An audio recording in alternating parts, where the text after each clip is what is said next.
A irmã Kátia Faria apresentou na web rádio Cristo Consolador um programa excepcional, o programa A Psicologia do Amor, segundo Joana de Ângeles, Relacionamentos Afetivos e Suas Variações. É um programa imperdível, é aquela concepção excepcional de Joana de Ângeles na psicografia de Valdo Pereira Franco, e a nossa irmã Kátia Farias se envolveu esse programa na web rádio Cristo Consolador, que nós vamos apresentar na sequência. Mas antes, queremos lembrar que a nossa página não tem fins lucrativos, o objetivo é a divulgação da doutrina espírita. Reunimos aqui o acervo das web rádio Cristo Consolador de São Paulo e da web rádio Estação da Luz de Natal, para que você encontre no mesmo lugar o material espírita que atenda às suas necessidades. O objetivo da página é exatamente esse, é reunir o material para que você possa encontrar o que atenda às suas necessidades sem fins lucrativos. O objetivo é a divulgação da doutrina. Então, sem mais delongas, convidamos para mais esse programa Psicologia do Amor de Joana de Ângeles, Relacionamentos Afetivos e Suas Variações, Kátia Faria, na web rádio Cristo Consolador de São Paulo. Muito obrigado pela companhia e vamos ao programa.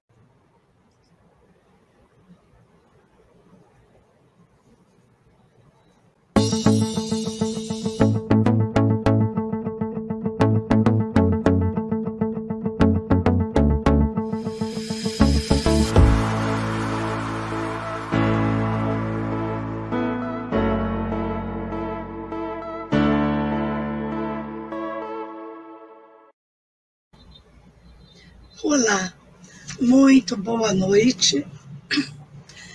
Me desculpem, eu ainda não estou totalmente recuperada da voz, mas de qualquer forma, vamos dar seguimento aos nossos estudos de Joana de Ângeles e vamos fazer uma prece, né, para darmos início, preparando o nosso ambiente. Senhor Jesus, muito agradecida, Senhor, por estar aqui, agradecida a todos aqueles que assistem ao nosso programa, a Rádio Web Espírita, a oportunidade que ela nos traz para a divulgação da nossa querida doutrina espírita. Que os amigos queridos da espiritualidade maior possam estar com todos nós que aqui estamos, todos aqueles que estão presentes, mesmo que virtualmente. Abençoa, Senhor, cada um de nós, agora e sempre, graças a Deus. Me perdoem a rouquidão, viu? Mas é um esforço hercúleo. Pois é, Perninha, nós vamos falar hoje sobre relacionamentos, sobre afetividade. E falar sobre relacionamentos não é uma coisa muito fácil, porque ele envolve tantas questões, não é? Os relacionamentos formam uma teia intrincada de conversas, de palavras, de comunicação. Por nós sermos o ser humano, como é um animal biopsico, social e espiritual, tendo instinto gregário, não conseguimos ficar sozinhos, isolados. Isso traria consequências e perturbações psíquicas, emocionais, sociais muito grandes e até perturbações irreversíveis. A gente, infelizmente, tem ainda hoje pessoas que são sequestradas e ficam sozinhas, não frequentam a sociedade, crescem num lugar de sequestro, né? Num lugar desse que a gente acaba de ver agora, aqui mesmo no Brasil acontecendo, e as pessoas têm que aprender até a andar outra vez, aprender a falar, a se relacionar que aí tem causas e consequências gravíssimas. Então, por quê? Porque todo relacionamento exige reciprocidade. Ninguém se relaciona só consigo mesmo. Preciso que exista pelo menos mais um nesse contexto. Então, para ele ser bom, para trazer bem-estar, é preciso que haja um intercâmbio de vibrações, pelo menos harmônicas. E quais são os nossos primeiros relacionamentos? Na família. Primeiro vínculo afetivo com quem nos dá a luz, né? Com a mãe, nesse caso. E aí, nessa fase, vão sendo desenvolvidos o quê? As sementes do amor divino, que ainda estão adormecidas dentro de nós. E é através desse vínculo afetuoso que eles vão sendo adubados, como a Joana fala, adubo da ternura, do calor do amparo, dos cuidados vigilantes, da preservação da vida. Nós somos os únicos animais que não sobreviveríamos se nascêssemos sem alguém que cuidasse de nós. Então, esses laços, eles vão se fortalecendo, os laços de família. Bom, daqui a pouco eu falo daqueles que não são assim, mas vamos falando como a Joana mostra, o geral.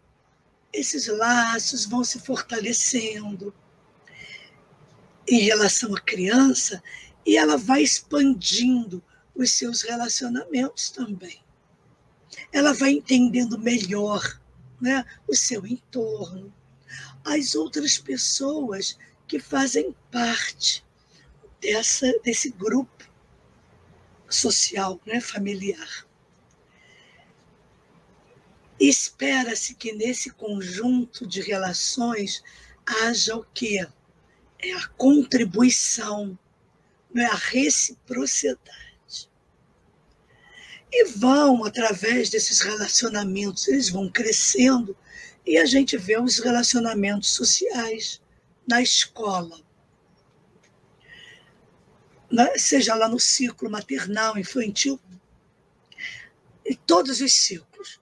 Mas não podemos esquecer também da religião da família.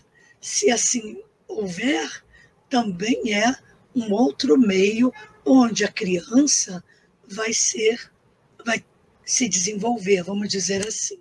Vai fortalecendo os seus laços de segurança.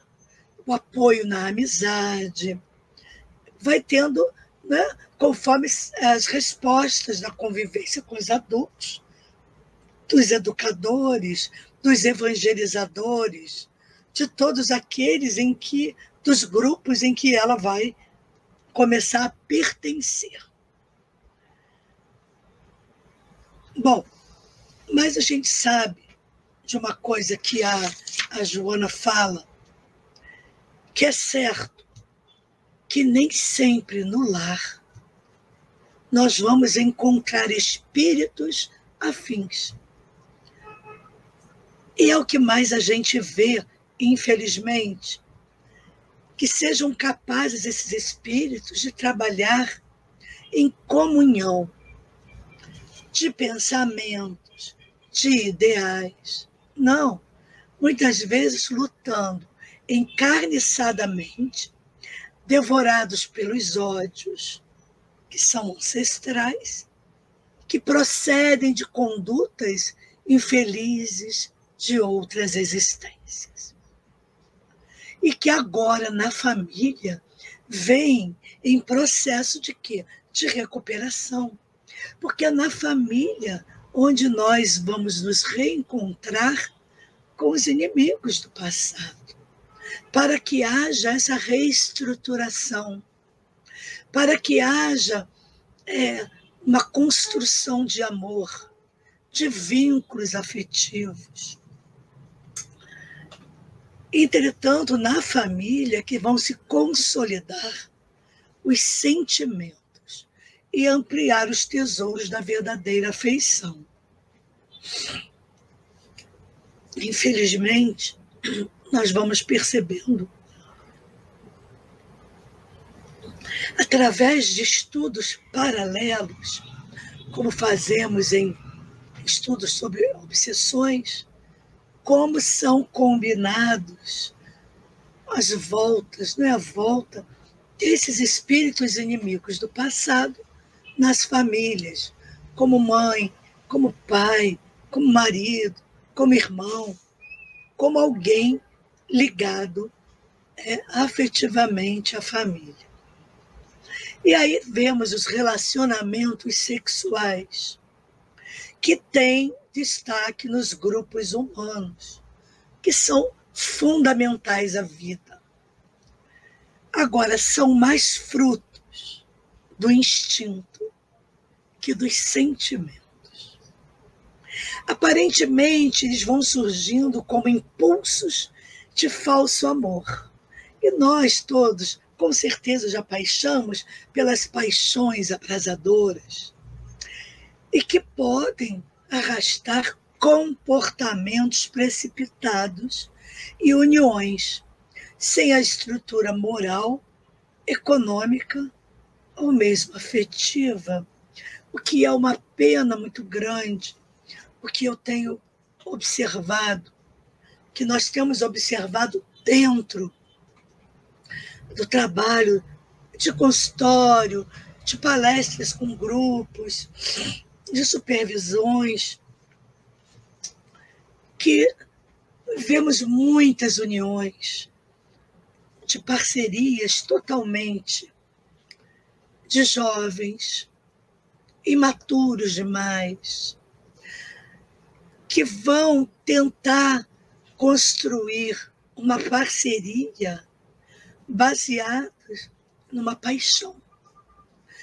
E o que é o pior é que logo, dentro dessas paixões arrasadoras, vêm filhos. Para mim, pessoalmente, essa é a pior consequência. Ter filhos, de jeito nenhum. Filhos são bênçãos. Mas eu digo, nessa situação, porque o que acontece? A convivência sem os filhos, esse treinamento do casal já é difícil, né? Quando é baseado numa paixão abrasadora confundida com amor. Então ela vai se tornando repetitiva, chata até, porque eles, à medida que vão se conhecendo, vão percebendo que não tem nada em comum. Não se conhecem, não conheciam o outro lado, não se conheciam bastante para se unirem. Porque conhecer mesmo, profundamente, é só o tempo. Por isso, essas parcerias, né, todas as uniões, elas devem realmente ser muito baseadas no amor, no respeito mútuo, na satisfação de estar com o outro, no companheirismo, na cumplicidade.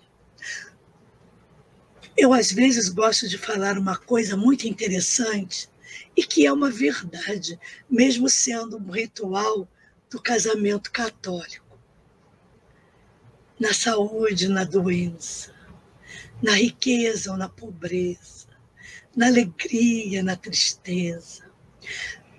Isso, para mim, é universal, porque mesmo sem falar dessa forma ritualística, deveria ser algo que já saibamos que ao nos unirmos a alguém que gostamos, estamos ali para tudo, que a parceria é válida para todos os momentos.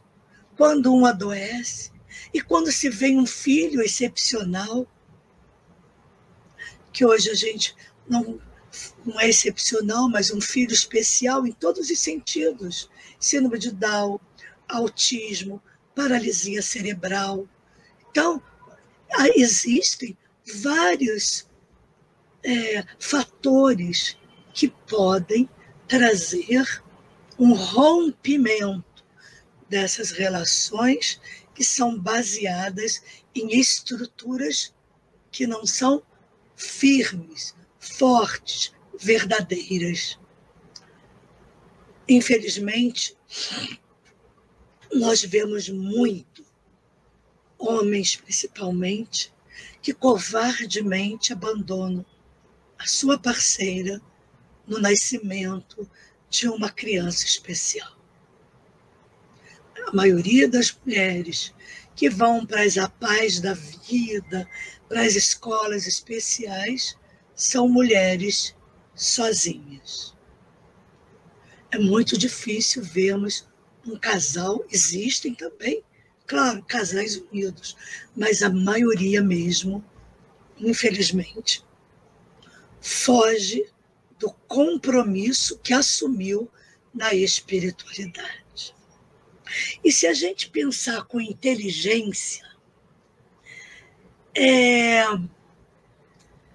se nós pensarmos, isso é um pensamento meu que eu estou dividindo, porque isso aqui já falei, não é palestra, é um bate-papo e vocês podem aí respondendo, colocando suas opiniões e trocando. Eu penso que quando a gente está fazendo os nossos planejamentos, que nós que somos lá do grupo de Manuel Filomeno, que a gente vê aquelas combinações de espíritos, às vezes tenebrosos, inimigos, e que vão reencarnar em nossas vidas.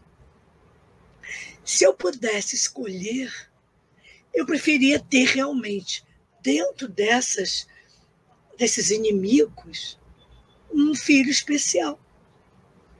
Sim. Porque eu penso, isso é uma coisa minha, tá? Não sei se é porque eu gosto tanto de criança especial. Eu tenho tanto, assim, paixão, principalmente por crianças síndrome de Down, pelos autistas. Eu fiz estágio lá na faculdade, no Hospital Psiquiátrico Pedro II, e eu fiquei na escola Ulisses Pernambucano, de crianças autistas. E a gente acaba se afeiçoando tanto. Eu não sei, tá? Isso é eu pensando. Se eu tivesse de inimigo um filho autista ou uma criança síndrome de Down, para mim hoje seria mais fácil ela me conquistar, para que não acirrasse talvez uma raiva do passado. Não sei, isso aqui é um pensamento meu. Não sei se todos pensam dessa maneira. Porque receber um filho rebelde difícil, que desde criança já atormenta a família toda, com toda a sua saúde mental, eu acho, para mim, seria um desafio muito, muito grande. Não sei se eu teria, assim, maturidade. Mas, como Deus, né? Jesus diz que Deus só nos dá o fardo que podemos carregar. É por aí, né? Quem recebe um filho assim, meio não, bem rebelde, devem ser pessoas que realmente já têm maturidade ou já conseguem lidar. Eu talvez não conseguisse lidar com essa facilidade. Por quê? Quais são os objetivos básicos de uma união? Eu fui anotando aqui, porque são tantas coisas. É quando ela se realiza inteiramente e interiormente. A entrega que a gente, né, que a parceria faz. Vamos dizer, eu anotei algumas coisas, mas vou aqui pensando coisas que eu acho bem importante não esquecer, que para que nós possamos visar nas uniões não a satisfação do instinto, mas a satisfação plena daquela parceria, daquela união. Aí a gente vai pensar assim, ué, Kátia, mas não tem? Não é? O relacionamento sexual também não pode ser bom? Pode não, ele deve. E ele vai ter qualidade. Ele vai ser ótimo se a união for baseada no amor. Realmente naquela coisa gostosa. Ai, desculpe, gente, mas eu ainda estou muito...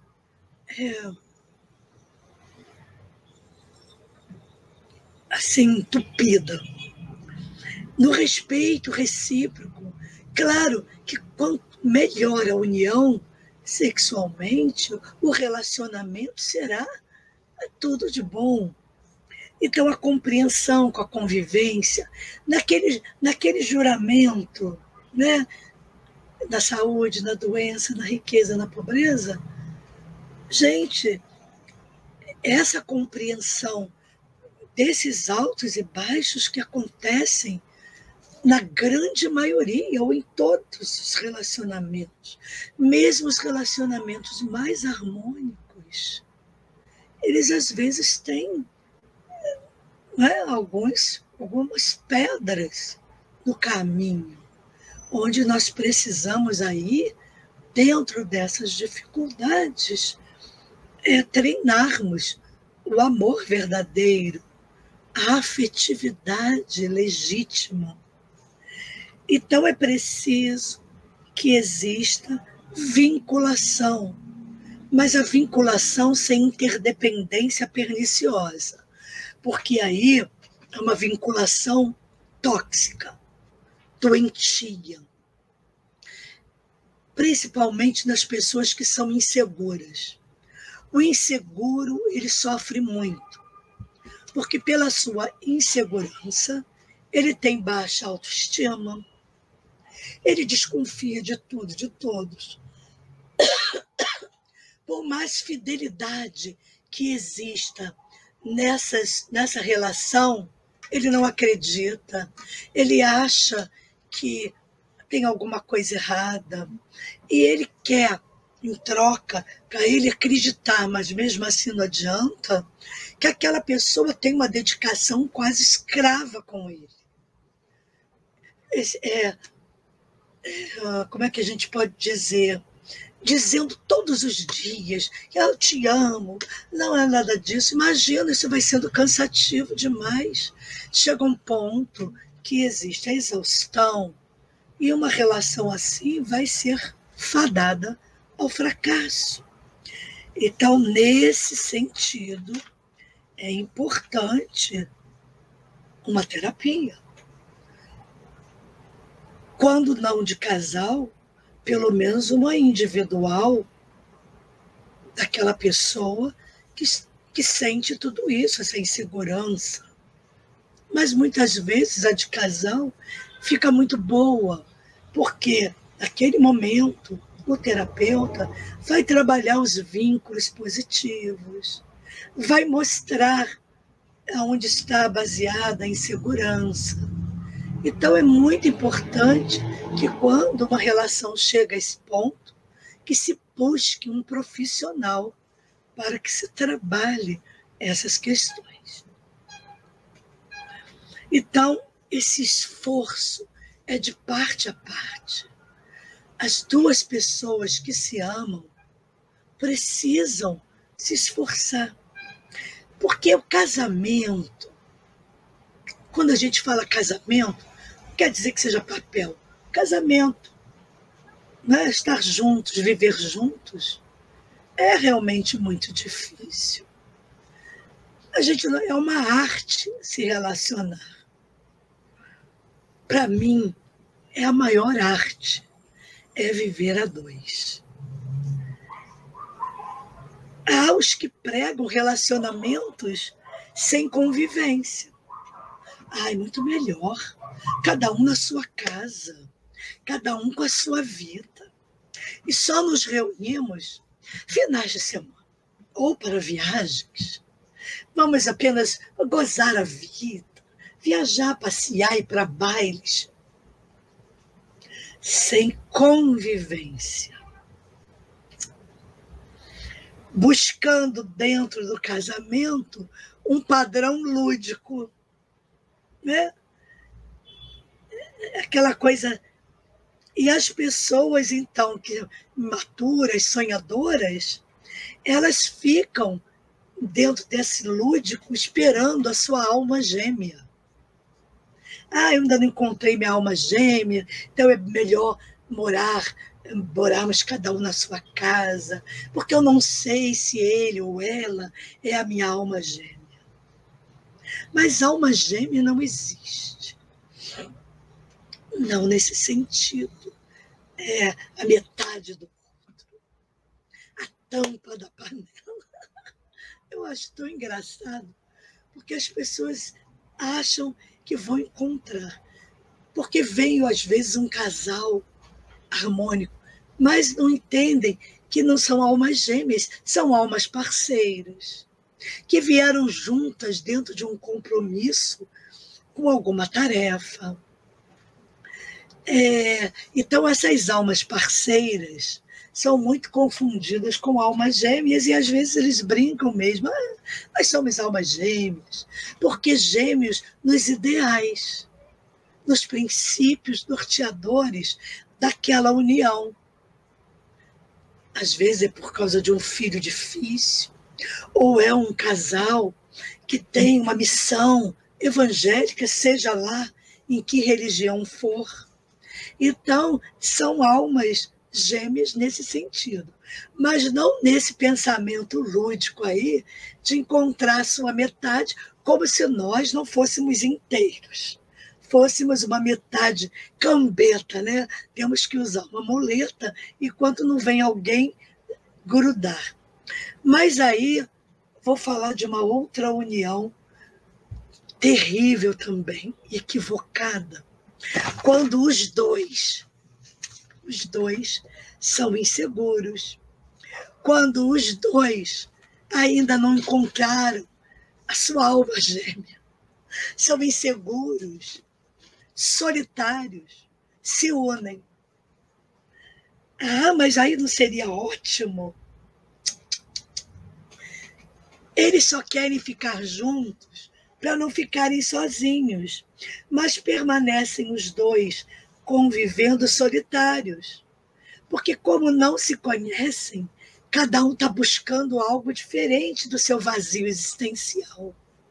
Também essa relação está fadada ao fracasso. Porque realmente eles não se conhecem. O que existe apenas é aquele falso, aquela falsa, como é que se diz? Aquela falsa convivência com alguém. Pô, não estou sozinho. Tem alguém na casa. Está vendo televisão, ou está ali. Ah, mas eu estou com alguém. Mas não estamos com ninguém. Porque a solidão é interna. Por que eu disse afetividades variáveis? Eu vou citar algumas aqui da Joana, mas vou falar que eu até reservei aqui, porque eu escrevi que os sentimentos são conquistas valiosas e vão nos aprimorando de várias formas. Olha como é que começa. Começa na atração física, não é? A primeira coisa que atrai é a atração física. Isso é bonito, isso não é, tal. Social. Patamar, não é? Status. E econômica. Onde o aspecto externo do outro é que vai exercer um papel predominante. Depois temos É atração mental. Ela se expressa como de natureza intelectual, em razão do que ela vê a lucidez no outro, vivacidade, que a gente percebe e se apaixona.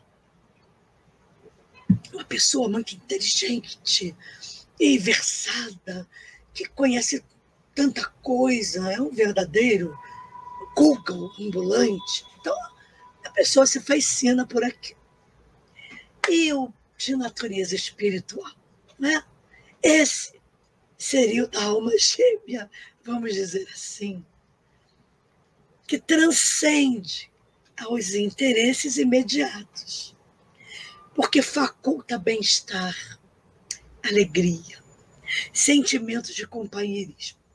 E eu vejo isso e já vi pessoalmente pessoas que se apaixonam pelo outro simplesmente por isso.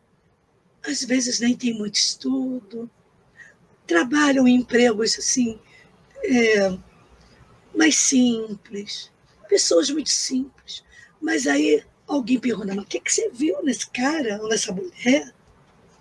Ah, ele é tão bacana comigo, é tão cavalheiro, é tão amoroso, alegre, sempre me coloca para cima, parceirão, sempre está visando o nosso bem-estar, vê a nossa relação em primeiro lugar.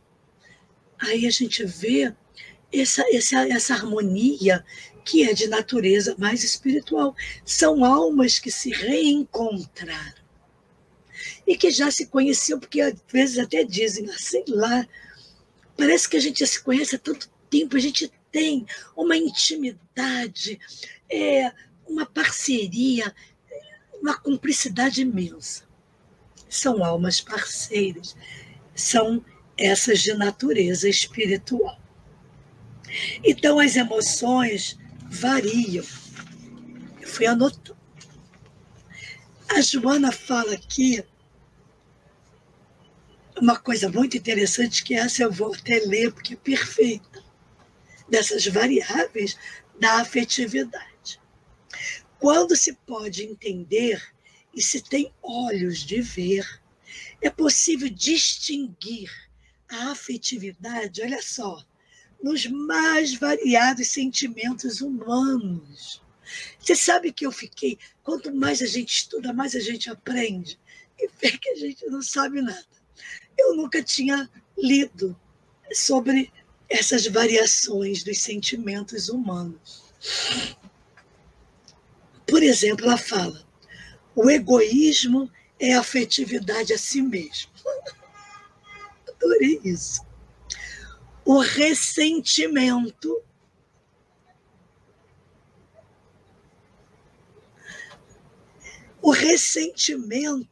é a afetividade egoísta, que não foi comprazida.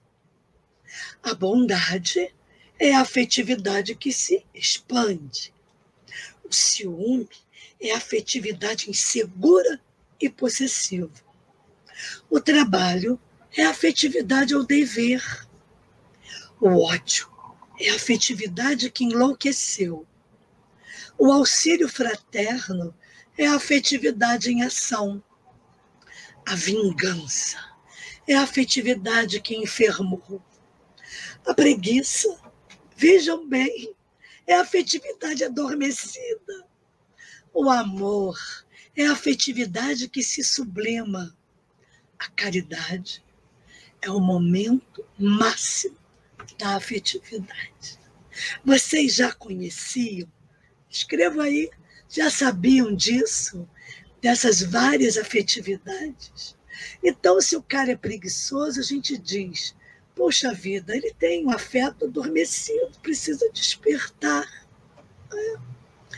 Vingança, nossa, é a afetividade que enfermou.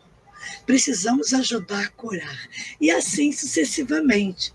Mas engraçado que a gente, lembrando de Paulo, né, falando da caridade, na epístola aos Coríntios, ela diz também a mesma coisa, que a caridade é o momento máximo da afetividade. Gente, é emocionante isso, não é? Eu vejo que em qualquer circunstância, Joana diz, que a gente libere a nossa afetividade, desencarcerando-a. Olha que bonito. A fim de que ela se expanda e beneficie os demais. Sim, porque quando eu estou com preguiça, estou adormecida, eu não estou expandindo a minha afetividade. Eu gostei muito desse da preguiça. Gente, eu não sou preguiçosa, mas às vezes quando dá aquela preguicinha, agora eu já sei, vou dizer assim, acorda preguiça. A afetividade, ela é portadora, Joana fala, de especial conteúdo. Quanto mais se doa, mais possui para oferecer. E a gente via isso em Teresa, né? Em Madre Teresa de Calcutá, em Chico Xavier, Irmã Dulce. Quanto mais eles doavam, mais eles tinham para oferecer. E também a afetividade é rica, infinitamente possuidora de recursos para expender. Jamais te arrependa por haver sido afetuoso. Conheço gente que às vezes, muito decepcionado, muito triste, diz assim, poxa vida, desperdicei meu afeto, né? Com a pessoa que foi indigna comigo, infiel, traidora. E daí? O seu afeto foi bom.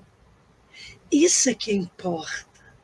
Não que o outro não tenha para dar, mas se eu tenho meu afeto, que eu dê. Não importa se ele virá ou não. De alguma forma, tenhamos a certeza que volta para nós o sentimento bom.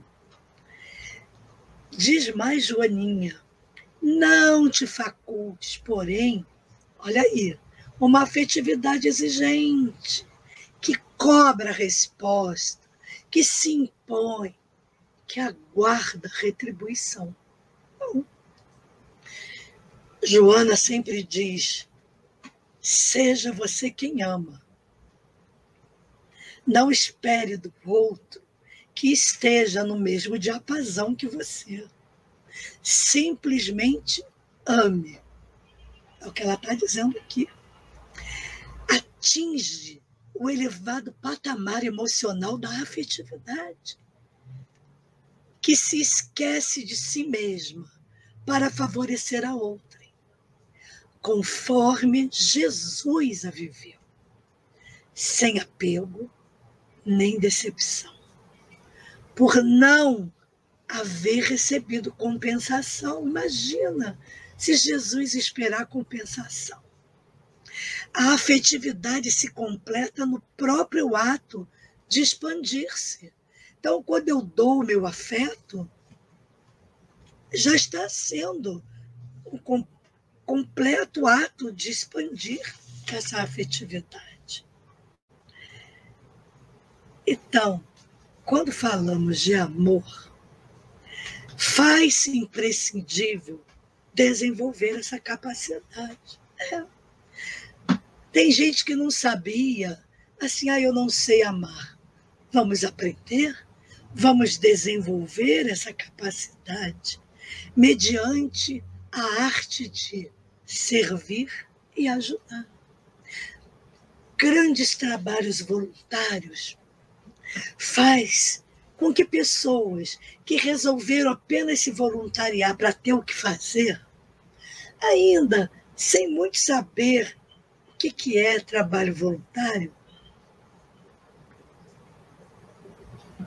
começam a gostar e a falar, vivenciar fatos tão bacanas, de carinho, de afeto que o outro agradece, que ela vai se tocando naquele afeto recebido. E de tanto receber um afeto ou outro, não de todos, infelizmente, mas tudo bem, vai começando a desenvolver nela também esse afeto. E quando ela percebe, ela está amando trabalhar com aquele grupo. Ela está amando. Ela está amando amar. Amando o amor. E isso, gente, é sensacional. Porque os conflitos, em geral, eles devem ser enfrentados nos seus respectivos campos de expressão, não com as nossas exigências. Então, tudo isso exige uma terapêutica cuidadosa. Aí eu anotei, afetivamente, essa terapêutica vai desempenhar importante trabalho, ampliando o entendimento em torno dos significados existenciais, que se convertem em motivações para o crescimento intelecto-moral. Descobrir o amor em si próprio para ampliá-lo às demais pessoas. Quando a gente descobre isso, é de uma importância tão grande que nos surpreende a nossa própria capacidade de amar. Eu conheci pessoas no setting terapêutico, em momentos de relaxamento, visualizações terapêuticas que fazemos, e exercícios que falavam para o cliente que ele, naquele momento, pudesse se amar, receber aquela luz. Quando terminava o exercício, que perguntavam, mas e aí, o que você sentiu?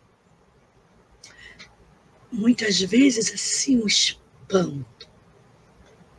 Kátia, eu estava indo muito bem no exercício, mas quando você falou que naquele momento eu tinha que me dar amor, que me amar eu não consegui. Eu não me amo? Como é que é se dar amor? Então existem pessoas que não sabem o que é o amor, porque elas não amam a elas mesmas. E Jesus foi muito sabido. Jesus foi muito danadinho quando ele diz: amar ao próximo como a ti mesmo. A grande jogada dessa frase, que ninguém presta atenção porque ficam assim. Jesus ensinou, ama o teu próximo. Aí eu digo, mas tem um complemento aí, não tem não? Ah, como a ti mesmo. A pessoa fala isso não dando importância, que é o mais importante da frase que Jesus inverteu. Se ele dissesse assim, ame-se primeiro, depois ame o seu próximo, poderíamos achar que Jesus estava nos incitando ao egoísmo. Está vendo? Jesus diz... Porque eu já vi também gente dizendo isso. Ah, mas não tem uma frase aí que Jesus diz para a gente se amar? Então, eu estou me amando. Eu me amo primeiro. Olha por um lado totalmente deturpado dessa frase maravilhosa. Jesus quer dizer o quê? Quis dizer o quê? Que só seríamos capazes de amar o próximo se nos amarmos primeiro. Porque se eu não me amo, como é que eu vou amar alguém que eu nem conheço? Se eu também nem conheço a mim mesma. Como eu vou amar esse próximo, que muitas vezes é aquele chato do trabalho, que é aquele irmão que eu não suporto? Não é? Quantas pessoas que a gente realmente não tem afinidade, e quando você diz que amar o próximo, diz assim, eu vou ter que amar essa gente toda? Vou ter que amar a humanidade? Viremos amar a humanidade quando passarmos a nos amar, nos considerando parte da humanidade. Aí nós iremos nos amar. A Joana de Ângeles, ela fala que ninguém pode viver com alegria sem experienciar a afetividade.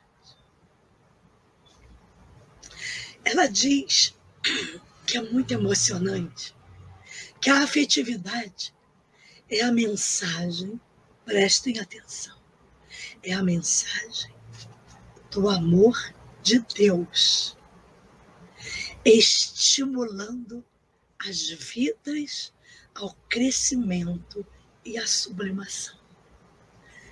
Para mim, só essa frase é para reflexão, para semanas.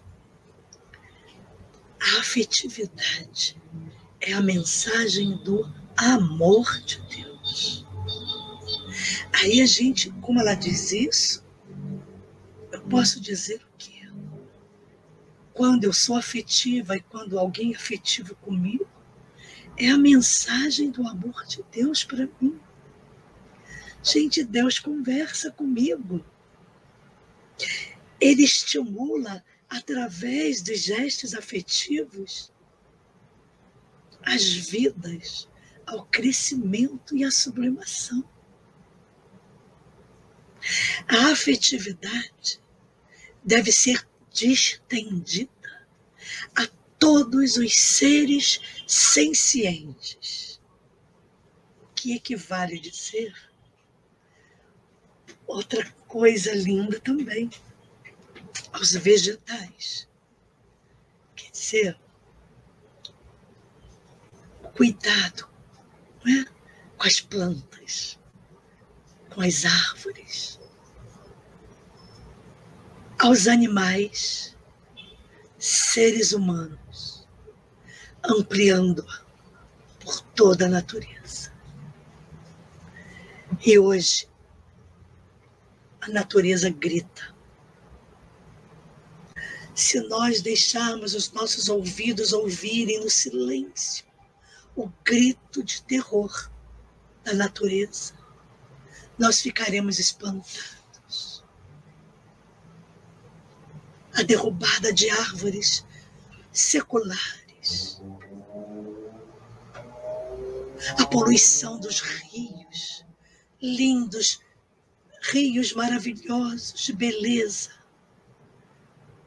contaminados por metais pesados pela ambição humana, matando o rio com todos os seus habitantes, os peixes, as vidas que ali existem, matando os animais pela caça predatória,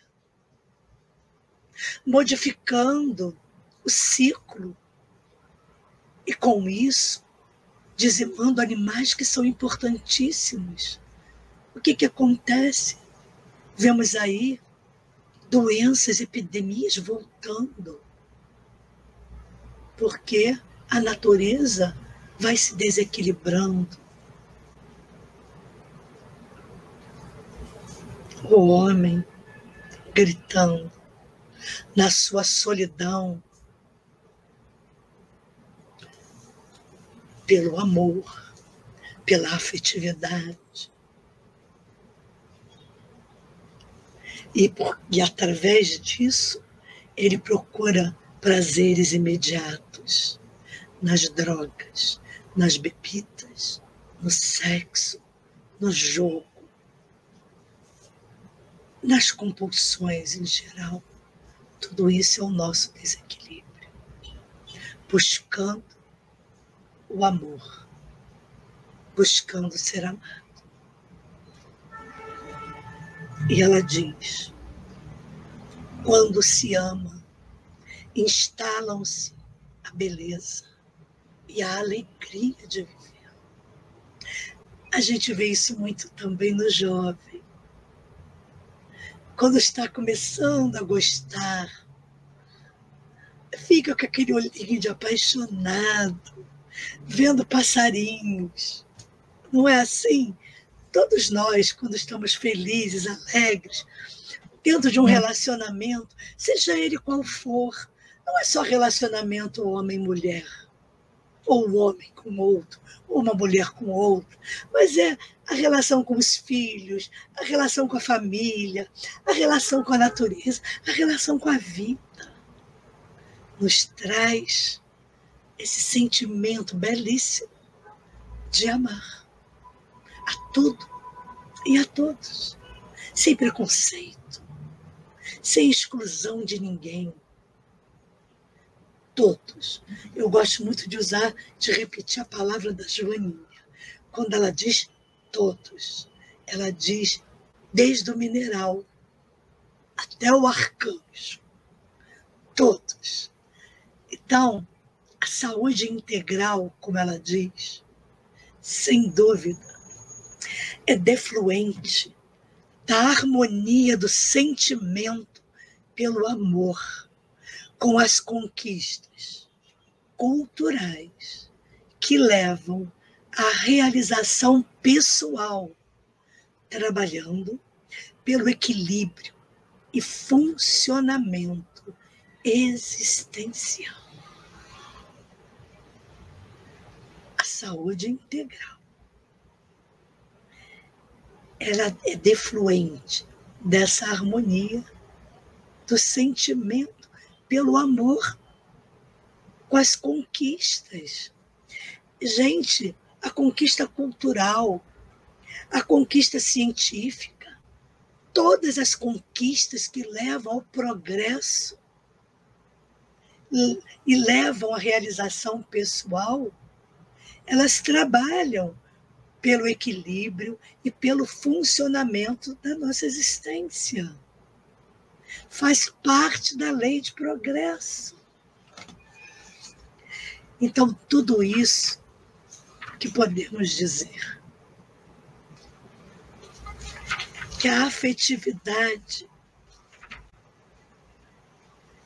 ela tem que ser cuidada.